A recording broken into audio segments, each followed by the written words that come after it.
देखो हम लोग पढ़े थे बैंकिंग सर्विसेज को कंटिन्यू करेंगे।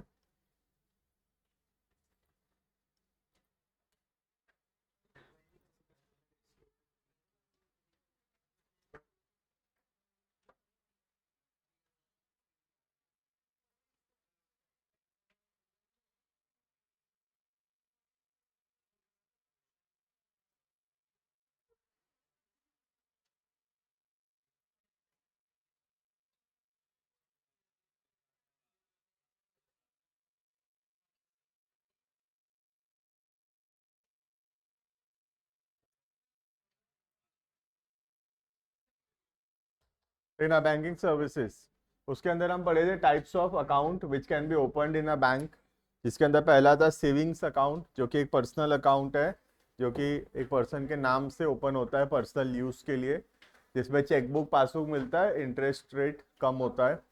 सेकेंड था करेंट डिपॉजिट अकाउंट, जो कि बिजनेस के यूज के लिए होता है, जिसमें इंटरेस्ट कुछ नहीं मिलता है बैंक, लेकिन इसमें ओवरड्राफ्ट फैसिलिटी प्रोवाइड करता है लेकिन चार्जेस लेता है बदले में। थर्ड था रिकरिंग डिपॉजिट अकाउंट, जहाँ पे एक फिक्स अमाउंट हम लोग एवरी मंथ या एवरी ईयर डिपॉजिट करते हैं, जिसपे हमको इंटरेस्ट मिलेगा। ठीक है। उसके बाद है फिक्स डिपॉजिट अकाउंट, जिसमें एक फिक्स्ड अमाउंट एक फिक्स पीरियड के लिए हम इन्वेस्ट करते हैं, जिसमें रेट ऑफ इंटरेस्ट हाईएस्ट होता है। और एक लास्ट था मल्टी ऑप्शन डिपॉजिट अकाउंट, जिसके अंदर benefits of savings account and FD account दोनों मिलता है, जहाँ पे कुछ अमाउंट तक सेविंग्स अकाउंट में रहेगा और उसके बाद का सारा अमाउंट जो है वो एफडी होगा। क्लियर है? ये था types of account which can be opened in a bank, right. इसके बाद हम लोग पढ़ेंगे some important services provided by bank. Bank जो जो सर्विसेज प्रोवाइड करता है वो सब हम पढ़ेंगे। पहला है बैंक ड्राफ्ट, सेकेंड है चेक, तीसरा है ओवरड्राफ्ट, चौथा है कैश क्रेडिट, पांचवा है शॉर्ट टर्म या मीडियम टर्म लोन्स। उसके बाद आएगा बेनिफिट्स और मेथड्स ऑफ ई पेमेंट। ठीक है, स्टार्ट करते हैं। देखना some important services provided by bank, जिसके अंदर सबसे पहला सर्विस है बैंक ड्राफ्ट। पहले ही बताया था मैं ड्राफ्ट क्या होता है अकाउंट्स के अंदर जर्नल में। ड्राफ्ट का मतलब होता है जहां पे हम एक पर्सन अगर दूसरे पर्सन को इसे पैसा देने वाला है, सपोज ए जो है बी को पैसा देने वाला है, तो एक तरीका है कि ए जो है बी को चेक दे दिया, right. A has issued a cheque to B, पर इसमें रिस्क क्या है, चेक जो है वो डिसऑनर हो सकता है, चेक जो है बाउंस हो सकता है कि मैं 10,000 का चेक दे दिया बी को, लेकिन मेरे अकाउंट में 10,000 रुपये है ही नहीं, तो चेक बाउंस हो जाएगा, राइट। तो चेक में ये प्रॉब्लम है कि चेक पेमेंट के लिए यूज तो होता है, बट चेक में डर है कि चेक जो है वो बाउंस हो सकता है, राइट। अब ड्राफ्ट उसी की जगह यूज होता है ड्राफ्ट। अब ड्राफ्ट क्या है, ड्राफ्ट भी एक तरीका है पैसा देने का, जो कि बिल्कुल चेक के जैसा ही दिखता है, लेकिन ये बाउंस नहीं हो सकता। बाउंस कैसे नहीं हो सकता, ये जो है ड्राफ्ट कहाँ से बनवाएगा, अपने बैंक से बनवाएगा।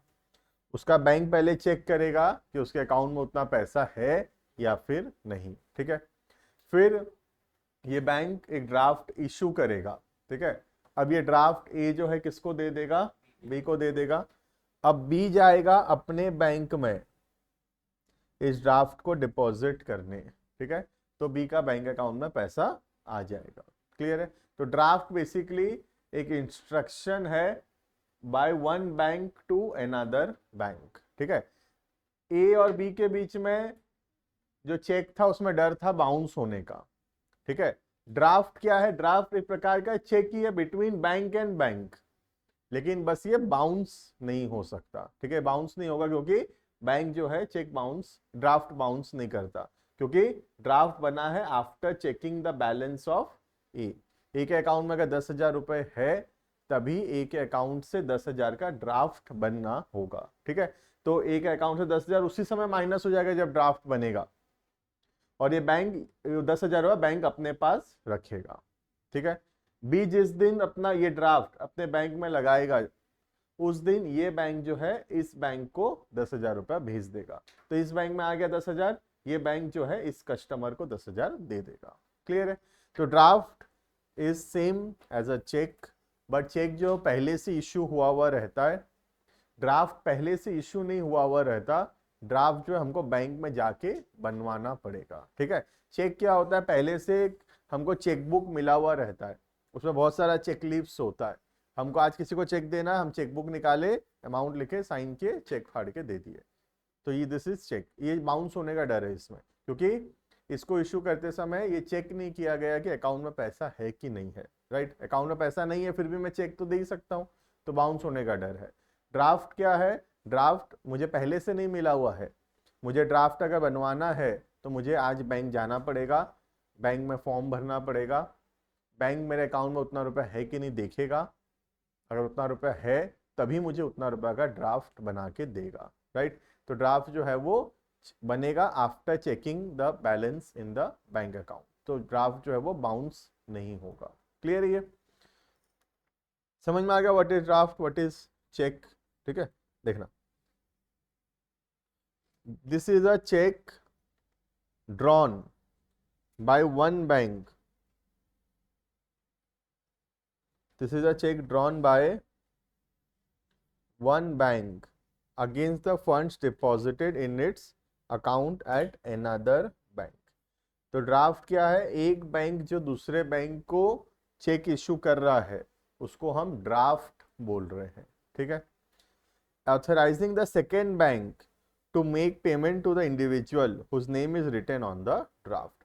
तो पहला बैंक जो है दूसरे बैंक को इंस्ट्रक्शन दे रहा है कि दूसरा बैंक जो है अपने कस्टमर को पैसा दे दे। पहला बैंक मतलब ए का बैंक और दूसरा बैंक मतलब बी का बैंक। ठीक है, तो ए का बैंक बी के बैंक को इंस्ट्रक्शन दे रहा है कि बी को 10,000 रुपया दे दो। क्यों दे दो 10,000? क्योंकि पहला बैंक 10,000 रुपया रिसीव कर चुका है। पहला बैंक दूसरा बैंक को भेज देगा 10,000 और दूसरा बैंक जो है कस्टमर को 10,000 दे देगा। क्लियर है? It is a financial instrument through which money can be remitted मतलब transferred from one person to another। the bank also charges some commission, जिसको ड्राफ्ट चार्जेस बोलते थे, अकाउंट्स में जर्नल भी आया है उसका, ड्राफ्ट चार्जेस। ठीक है, तो बैंक बदले में कुछ खर्चा मांगेगा, कुछ कमीशन मांगेगा ड्राफ्ट बनाने के नाम का, जो कि जनरली कितना रुपए का ड्राफ्ट है उसके हिसाब से होता है। अगर ड्राफ्ट सोच लो तुम्हारा 10,000 का है तो चार्जेस 100 रुपये या 200 रुपये रहेगा। ड्राफ्ट अगर 1 लाख का है तो चार्जेस 1,000 रुपये रहेगा। ऐसे जितना ज़्यादा रुपए का ड्राफ्ट होगा उसी हिसाब से चार्जेस जो है वो अलग अलग होगा। क्लियर है? तुम शायद ड्राफ्ट नहीं देखे होगे, आई थिंक, है ना, चेक ही देखे होगे। ड्राफ्ट उतना कॉमन नहीं है थोड़ा, क्योंकि ड्राफ्ट बनाने के लिए बैंक जाना पड़ेगा, बैंक में फॉर्म भरना पड़ेगा, वेट करना पड़ेगा, फिर बैंक ड्राफ्ट बना के देगा, फिर हम वो ड्राफ्ट को आगे दे पाएंगे। तो ड्राफ्ट थोड़ा कॉम्प्लिकेटेड प्रोसीजर है, इसलिए थोड़ा कम यूज़ होता है, लेकिन रियल लाइफ में यूसेज बहुत ज़्यादा है। ठीक है, कैसे? जैसे अगर फॉर एग्जांपल मुझे यहाँ पे आज सोच लो, मैं कोई एग्जांपल, जैसे मैं फ्रेंचाइजी ले रहा हूँ, एग्जांपल लिया था, जैसे मैं सोच लो मैं डोमिनोज का फ्रेंचाइजी ले रहा हूँ। ठीक है, अब मुझे सोच लो 50 लाख रुपये डोमिनोज को देना है फ्रेंचाइजी के नाम का। अब डोमिनोज कंपनी तो मुझे नहीं जानता है, मैं डोमिनोज कंपनी को नहीं जानता हूँ पर्सनली, राइट। तो कंपनी दिल्ली में है सोच लो, तो मैं यहाँ से चेक दूंगा, तो डोमिनोज कैसे भरोसा करेगा मेरे चेक के ऊपर? मेरा चेक तो बाउंस भी हो सकता है ना, वो मुझे थोड़ी जानता है। तो डोमिनोज हमेशा इंसिस्ट करेगा कि मैं कैसे पेमेंट करूं, बाय ड्राफ्ट पेमेंट करूं, क्योंकि ड्राफ्ट जो है वो इंश्योर करेगा डोमिनोज को कि ये जो है पैसा मिलेगा ही मिलेगा, बाउंस नहीं होगा, राइट। तो जब भी अननोन लोगों से ट्रांजैक्शंस हो रहा है जिन पे हमको उतना अभी भरोसा नहीं है, हम जानते नहीं है, तो वहां पे ड्राफ्ट थोड़ा ज्यादा यूज होता है as compare to cheques, right. Clear है ये? Next, bankers check. चेक तो एक नॉर्मल डॉक्यूमेंट है, ठीक है, जिसमें हम बैंक को इंस्ट्रक्शन देते हैं कि इस आदमी को इतना रुपया दे दो। जैसे मैं एक चेक बनाया, उसमें लिखा कृष्णा अग्रवाल 10,000, साइन कर दिया। तो इसका मतलब क्या है?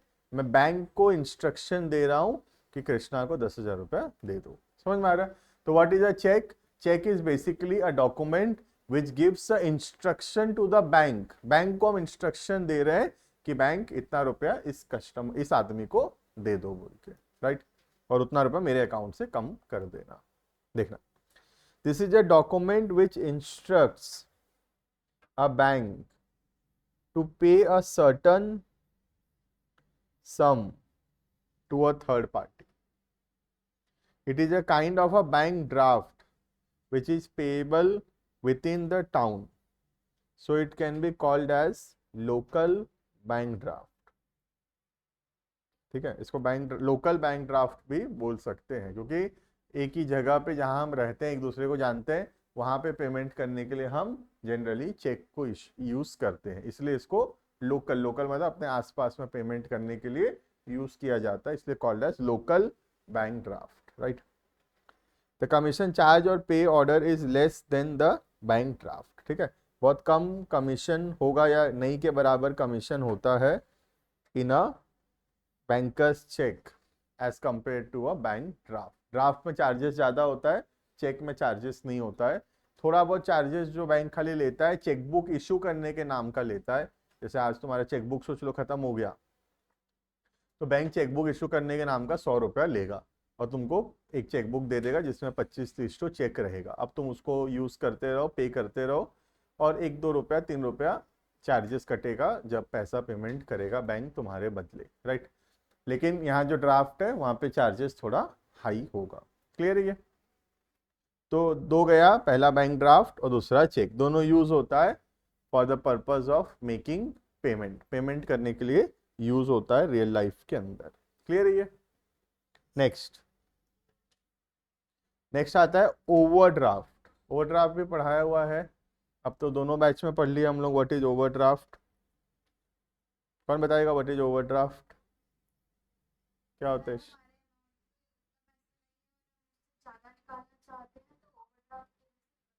करेक्ट। तो ओवरड्राफ्ट का मतलब होता है हमारे अकाउंट में जितना बैलेंस है उससे ज्यादा पैसा निकालना अगर अलाउड है, then it is called as overdraft. Over मतलब ज्यादा, ड्राफ्ट मतलब पैसा निकालना। तो ओवरड्राफ्ट मतलब जितना रुपया हमारे अकाउंट में है उससे ज्यादा पैसा भी हम बैंक से निकाल सकते, up to a certain limit, एक लिमिट तक, है ना, उससे ज्यादा नहीं निकाल सकते, एक लिमिट तक निकाल सकते हैं। ठीक है, देखना, under this arrangement a customer having current account, कौन से अकाउंट में फैसिलिटी अवेलेबल है? करेंट अकाउंट में, इज अलाउड टू विड्रॉ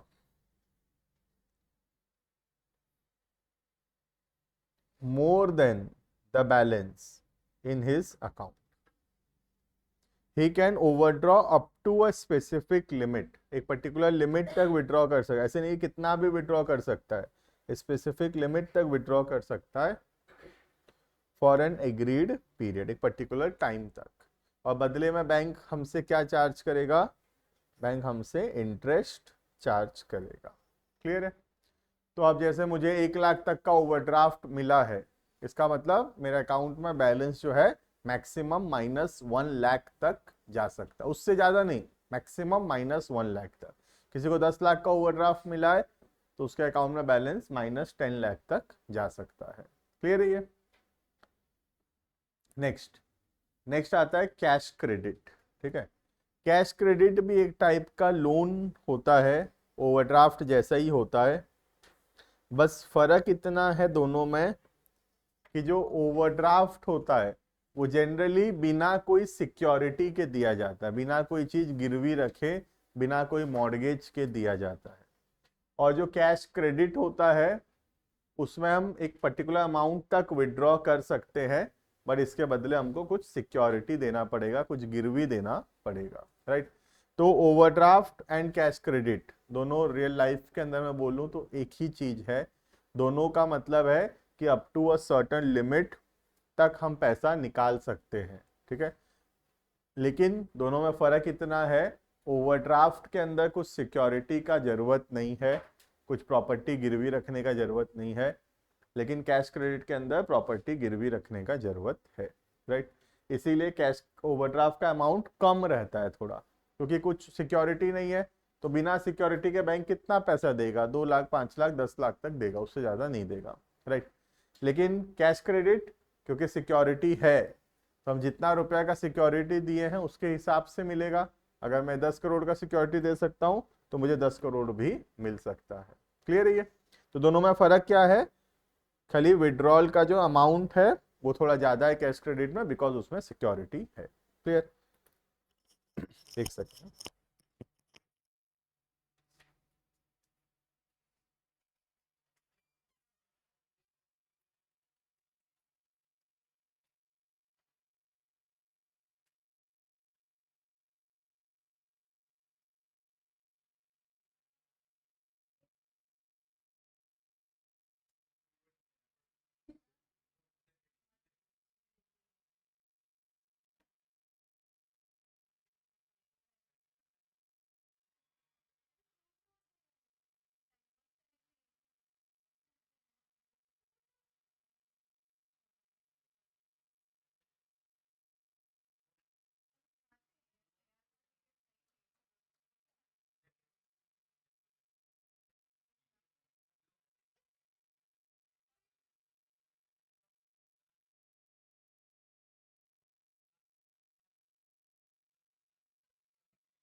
देखो, cash credit, under this arrangement the borrower is allowed to withdraw up to a certain limit against security. खाली फर्क क्या है दोनों में कि एक में सिक्योरिटी देना पड़ेगा और ओवरड्राफ्ट में कोई सिक्योरिटी नहीं लगता। क्योंकि सिक्योरिटी नहीं लगता इसलिए ऑब्वियस सा बात है कि लोन भी थोड़ा कम ही मिलेगा, और क्योंकि इसमें सिक्योरिटी लगता है तो लोन का अमाउंट भी थोड़ा ज़्यादा होगा। क्लियर है?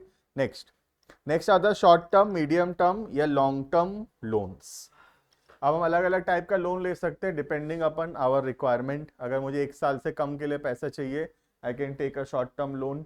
अगर मुझे 1 साल से 5 साल के लिए तक के लिए पैसा चाहिए, I can take a medium term loan. और अगर 5 साल से ज़्यादा के लिए मुझे पैसा चाहिए तो I can take a long term loan, right. तो लोन बेसिकली एक फिक्स्ड अमाउंट है जो बैंक हमको आज दे दिया और हम धीरे धीरे करके उसको इंस्टॉलमेंट्स में पे करेंगे, right. A loan is a lump sum advance repayable on expiry of a specified period। एक पर्टिकुलर टाइम पीरियड के बाद हम वो पैसा वापस करेंगे। इट मे बी सिक्योर्ड और अनसिक्योर्ड, दोनों टाइप का लोन होता है। सिक्योर्ड भी हो सकता है। सिक्योर्ड का मतलब बदले में हम कुछ एसेट्स गिरवी दिए, मॉर्गेज दिए हैं, अगर हम पैसा नहीं चुका पाए तो बैंक वो एसेट बेच देगा हमारा। और दूसरा अनसिक्योर्ड भी होता है, ठीक है। लेकिन ऑब्वियस सा बात है, अनसिक्योर्ड अमाउंट थोड़ा लोन होगा तो कम अमाउंट का लोन मिलेगा, सिक्योर्ड होगा तो थोड़ा ज़्यादा अमाउंट का लोन मिलेगा, राइट। रेट ऑफ इंटरेस्ट में भी तो फर्क रहता है। अनसिक्योर्ड रहेगा तो रेट ऑफ इंटरेस्ट भी हाई रहेगा, सिक्योर्ड रहेगा तो रेट ऑफ इंटरेस्ट थोड़ा कम होगा। क्लियर है? The loan may be paid back by the borrower in instalment. अब इंस्टॉलमेंट में हर महीना थोड़ा थोड़ा पैसा करके पे कर सकते हैं। इसको ईएमआई बोलते हैं, सुने भी होगे। ईएमआई में हम पेमेंट कर सकते हैं। ईएमआई का full form equated monthly instalment है ना। तो ईएमआई मतलब इक्वेटेड मंथली इंस्टॉलमेंट, हर महीना कुछ एक फिक्स अमाउंट पे करना every month is called as EMI, equated monthly instalments. Clear है ये? तो 5 टाइप का सर्विसेज है जो बैंक प्रोवाइड करता है। पहला हो गया बैंक ड्राफ्ट, सेकेंड हो गया बैंकर्स चेक, तीसरा हो गया ओवरड्राफ्ट, चौथा हो गया कैश क्रेडिट, और लास्ट है शॉर्ट मीडियम टर्म या लॉन्ग टर्म लोन्स। क्लियर है? नेक्स्ट आता है benefits of e banking to customer. E banking मतलब basically using banking with internet. Internet के हेल्प से अगर हम घर बैठे आज बैंक यूज कर सकते हैं, हम इंटरनेट बैंकिंग से जहाँ चाहे पैसा भेज सकते हैं। This is called as e banking, ठीक है। तो क्या क्या ई बैंकिंग का बेनिफिट्स है कस्टमर्स को, और फिर हम पढ़ेंगे क्या क्या ई बैंकिंग का बेनिफिट्स है टू द बैंक, ठीक है।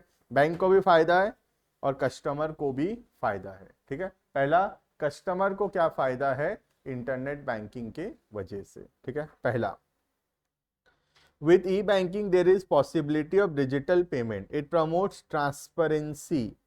ट्रांसपेरेंसी का मतलब होता है,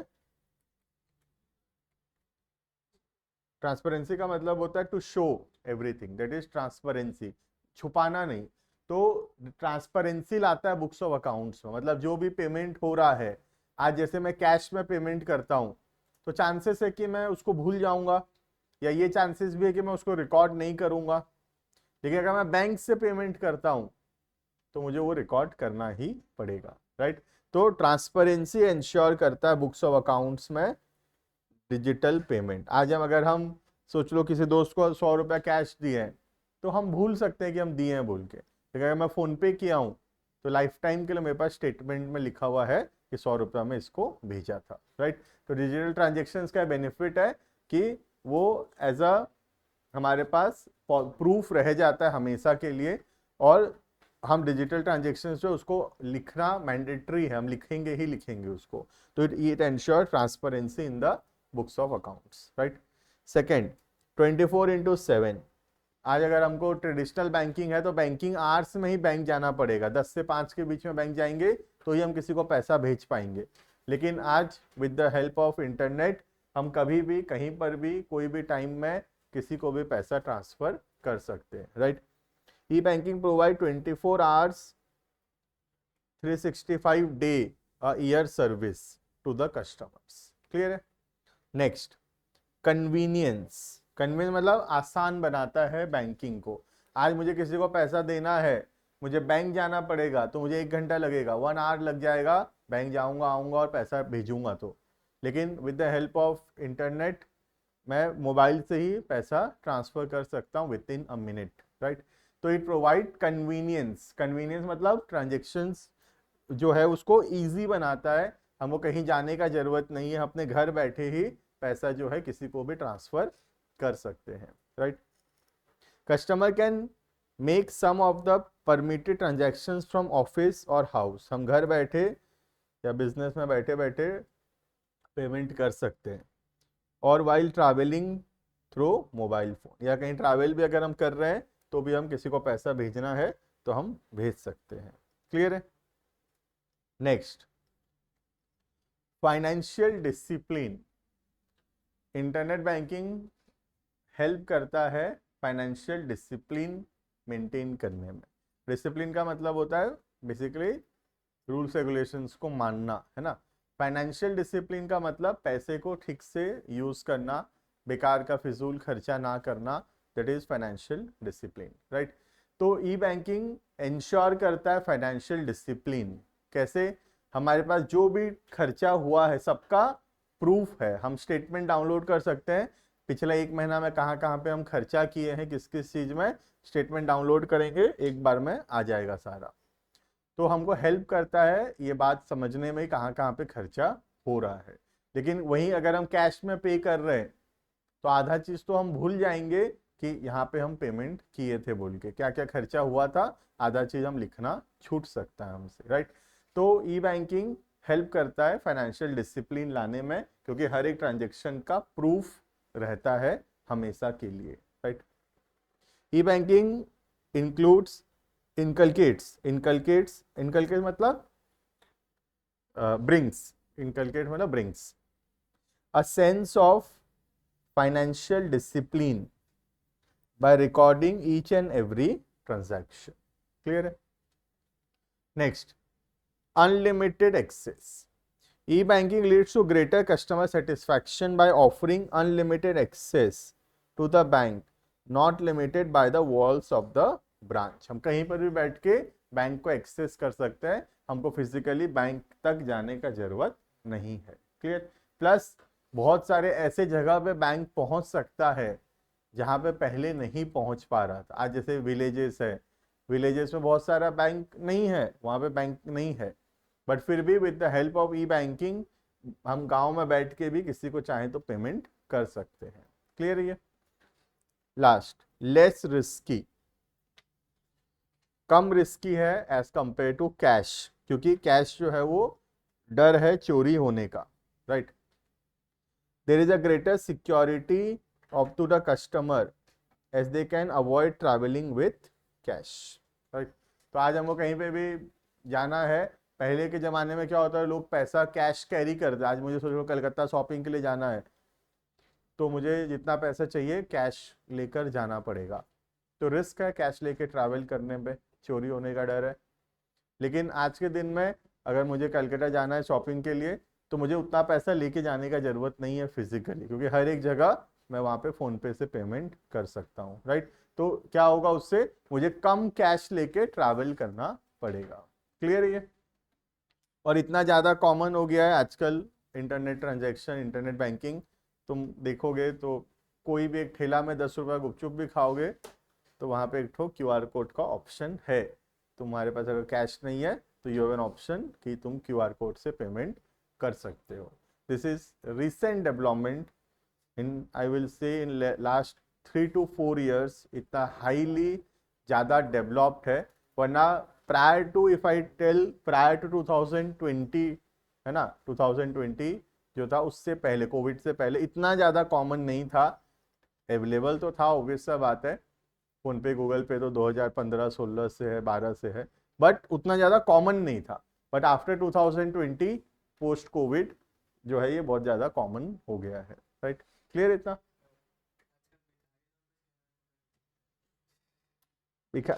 उसको तो छोड़ो, मैं तो ये एक दो जगह ऐसे मतलब वीडियोस में देखा था, फिजिकली तो नहीं देखा, जो जैसे वो मंदिरों में दान देने के लिए वहाँ पे QR कोड लगा हुआ है, 10 रुपये स्कैन कर, हाँ वही भगवान के अकाउंट में जाएगा पैसा। तो उससे ज्यादा और क्या हो सकता है ना। भिखारी लोग तो फिर भी बात का बात है ना। अभी डोनेशन देने के लिए भी दान 10 रुपये चढ़ाना है, नहीं लेके गए हो कोई बात नहीं।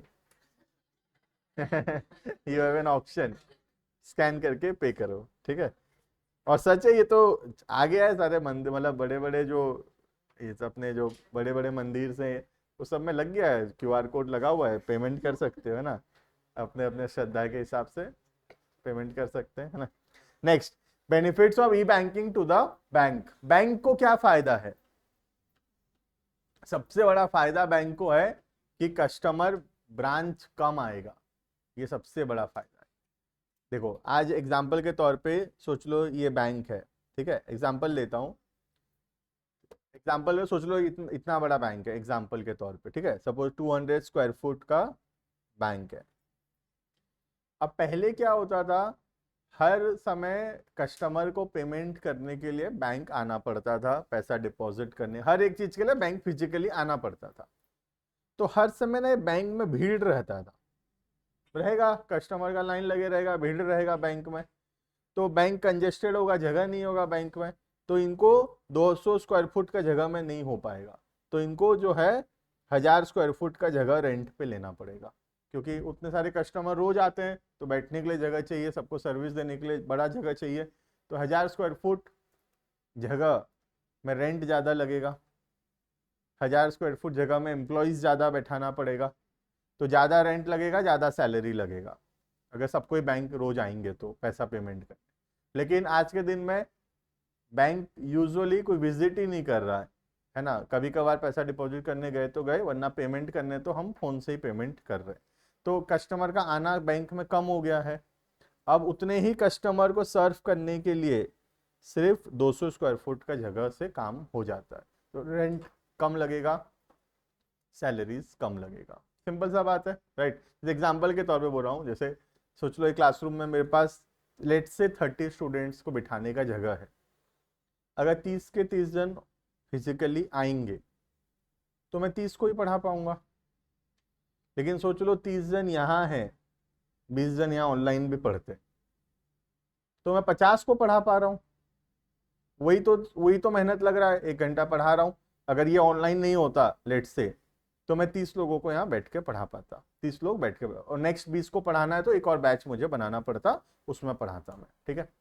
But with the help of internet लोग अगर नहीं आएंगे तो वो यहाँ पे कॉस्ट सेविंग है उसमें, ऑब्वियस सा बात है, क्योंकि रेंट का कॉस्ट बचेगा, टाइम बचेगा, सैलरीज बचेगा, ठीक है। लोग अगर 20 लोग सोच लो एग्जाम्पल के तौर पे, 30 यहाँ आ रहे हैं, 20 लोग ऑनलाइन कर रहे हैं, कहीं बाहर बाहर के हैं, सोच लो एग्जाम्पल के तौर पे, हमारे बरगढ़ के नहीं है, बाहर के हैं, ठीक है, बरगढ़ के हैं तो आना ही है ना, ठीक है तो बाहर के हैं तो ठीक है, बाहर के हैं तो यहाँ नहीं आ पा रहे हैं, तो लोग ऑनलाइन कर रहे हैं, तो उसी टाइम में with a capacity of only 30 students classroom I am teaching 50, मैं 50 को पढ़ा रहा हूँ, मेरे क्लासरूम में 50 आ गए तो बैठाने का जगह नहीं है, 30 ही तो बैठने का जगह है, but my number of students are 50।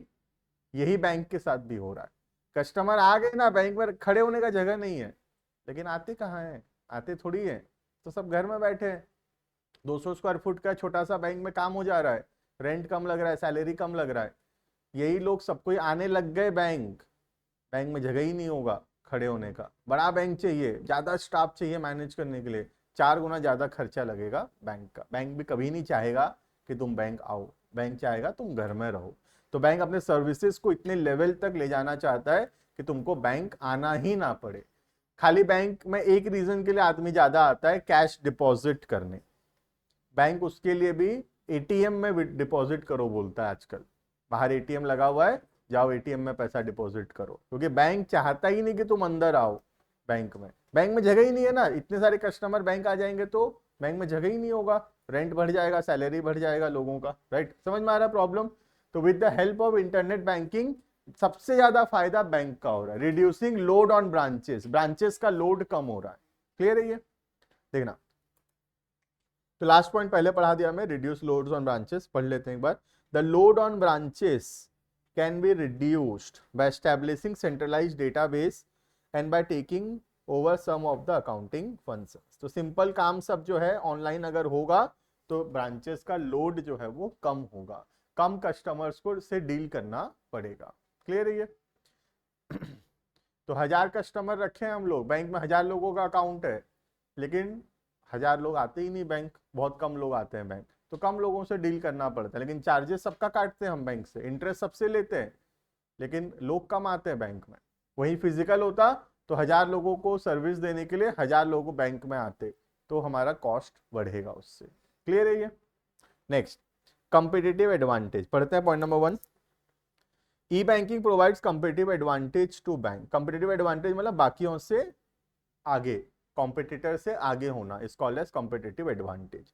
जो बैंक का इंटरनेट बैंकिंग अच्छा है, आज के दिन में हर कस्टमर वहां पे बैंक अकाउंट खोलना चाहता है, राइट। जैसे मेरे पर्सनली मेरे को वो बैंक पसंद नहीं जो आज मेरे को पैसा भेजना है तो बैंक ये सब नाटक करे कि तुम 12 घंटा बाद पैसा भेजोगे, 6 घंटा बाद ही भेज सकते हो, ऐसे बहुत सारा बैंक में रेस्ट्रिक्शन रहता है। तो वो सब बैंक मेरे को नहीं अच्छा लगता, मैं उसमें अकाउंट नहीं खोलता। मेरे को जो सबसे ज़्यादा पसंद है it is ICICI bank, because ICICI bank जो है इसमें जो भी तुम करना चाहो वो इंस्टेंट होता है। आज मुझे अगर इंटरनेट बैंकिंग सोच लो करना है तो अभी होगा, 2 मिनट में इंटरनेट बैंकिंग रजिस्टर होगा। मुझे चाहे 50 लाख रुपए भेजना होगा किसी को, जाएगा 50 लाख अभी। लेकिन और कोई बैंक होगा तो वो बोलेगा 24 आवर के बाद भेज पाओगे, 48 आवर्स के बाद भेजोगे, ठीक है। चेकबुक चाहिए, बैंक में जाना पड़ेगा। ऐसे बैंक में ऐप में रिक्वेस्ट डाल दिए, चेकबुक घर आ जाएगा। तो ऐसे bank is working very hard. Charges ज़्यादा लेता ही है, ऑब्वियस सा बात है, प्राइवेट बैंक है बोल के खर्चा चार्जेस ज़्यादा लेगा, लेकिन बैंक जाना नहीं पड़ेगा। और बैंक अगर जाना पड़ेगा तो द पर्सन में नॉट लाइक दैट बैंक। जैसे मुझे तो नहीं पसंद कि मुझे अगर बैंक जाना पड़ा तो फिर वो बैंक अकाउंट, वो बैंक में मेरा अकाउंट मतलब मैं नहीं रखता वहाँ पे, ठीक है।